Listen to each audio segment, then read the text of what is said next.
UP के बारे में कुछ हम भी बताएं।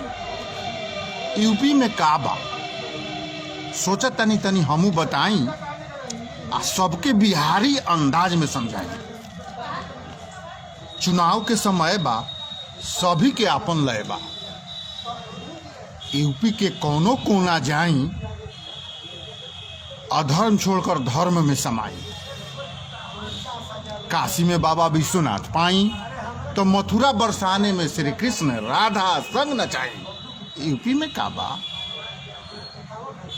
अयोध्या में श्री राम लला के दर्शन कर मन शांत होखेला। आगरा में ताजमहल चमकेला। यही कारण यूपी में सौंदर्य रस बिखरेला। बिहार से यूपी होके दिल्ली जाई, 4 लेन 6 लेन पर आराम फरमाई।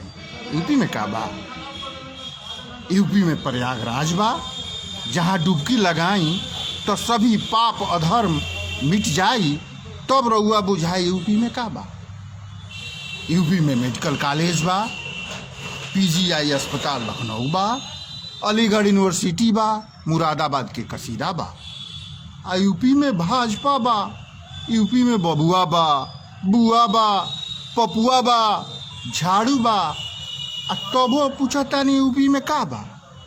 यूपी में न हार बा न पार बा, सभी पार्टी के मन बेकरार बा कि यूपी के शासन से ही प्यार बा। यूपी में का बा बाबा बाबा।